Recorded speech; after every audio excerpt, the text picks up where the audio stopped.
Hello and welcome to my channel. तो क्या अब विवियन का टक्कर देने आ रहे हैं रजत दलाल?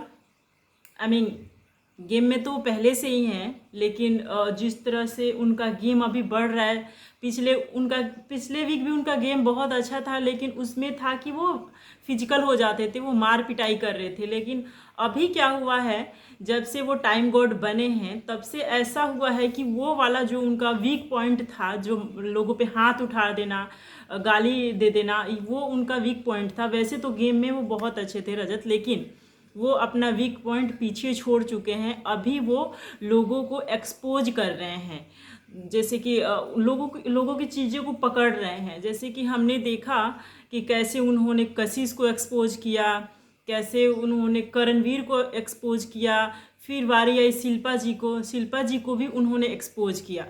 तो नॉमिनेशन टास्क में हमने देखा कि कैसे करणवीर को बोले कि ये तिल्ली लगाते हैं, लोगों के बीच में मिट्टी का तेल डालने की कोशिश करते हैं, जो उनके लिए कहा जाता है करणवीर के लिए। वो सेम सारी वो जो चीज़ है वो रजत भी पकड़े हैं और सेम चीज़ बोले हैं नॉमिनेशन में भी, जो कि एक तरह से एक्सपोज किए हैं उनको, जो वो अपने दोस्त आई मीन दोस्त तो ऐसा कुछ बोला नहीं कभी, बट उनके ग्रुप में थे, तो वो एक्सपोज किया उन्होंने करणवीर को। और फिर बारी आती है कशिश की, तो कशिश को भी उन्होंने ये कह के एक्सपोज किया कि जो ये लड़की है ये पूरे दिन बैठती है शिल्पा जी के साथ, उनके साथ उसकी दोस्ती है, बातें करती है, पूरे दिन सारी चीज़ें करती है, लेकिन जब टास्क में सपोर्ट करने की बारी आई तो उस कशिश ने शिल्पा जी को छोड़ के मुझे सपोर्ट किया।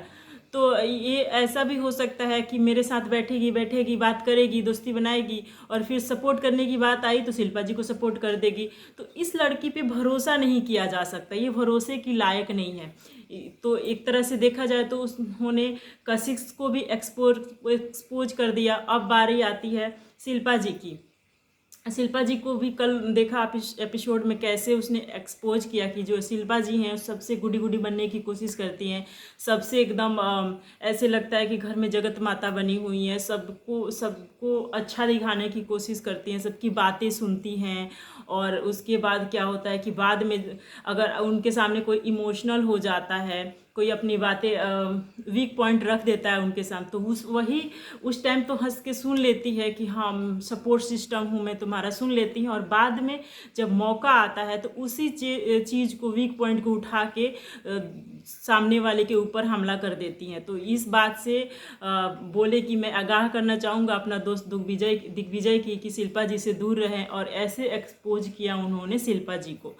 तो देखा जाए तो जो पहले विवियन अपने खुद को समझते थे कि मैं लोगों को गेम पहचान लेता हूँ, मैं लोगों को एक्सपोज कर देता हूँ, जैसे कि विवियन बोलते हुए दिखे कई बार बिग बॉस के घर में कि मैं सबकी यहाँ पे नियत देख रहा हूँ, सबको भाप चुका हूँ कि कैसे हैं ये लोग, इनके दिमाग में क्या चल रहा है, मैं सबकी माइंड रीड कर लेता हूँ।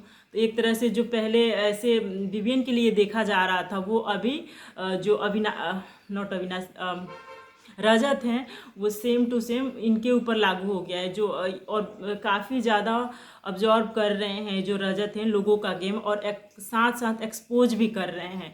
और जो उनका वीक पॉइंट था मारने पीटने वाला, वो उसको उन्होंने पीछे छोड़ दिया है। तो ये अभी देखा जाए तो जो रजत हैं फुल ऑन मोड में, गेम मोड में आ चुके हैं रजत, और लगता है अगर इस तरह से खेलते रहे तो उनको फाइनल में जाने से कोई नहीं रोक सकता। और एक बार वो फाइनल में गए तो फिर उनको जीतने से कोई नहीं रोक सकता, क्योंकि आप सबको पता है उनको बहुत ज़्यादा वोट मिलते हैं बाहर, उन सोशल मीडिया पे उनको बहुत लोग पसंद करते हैं पहले से ही।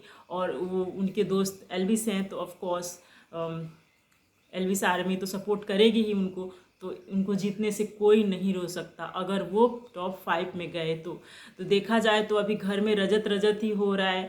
चाहे वो मेकर्स के सामने भी बोल देते हैं खुल के, या फिर घर वालों के सामने भी किसी से नहीं डरते, जो भी उनको बोलना होता है खुल के बोलते हैं, अपनी बातें खुल के रखते हैं। तो एक तरह से देखा जाए तो उनका गेम दिन प्रतिदिन बेटर होता जा रहा है और वो साइन करते जा रहे हैं। इस पे आपका क्या ओपिनियन है? आपको रजत का गेम कैसा लगता है? कमेंट करके बताइए ज़रूर। मिलते हैं नेक्स्ट वीडियो में, तब तक के लिए बाय बाय।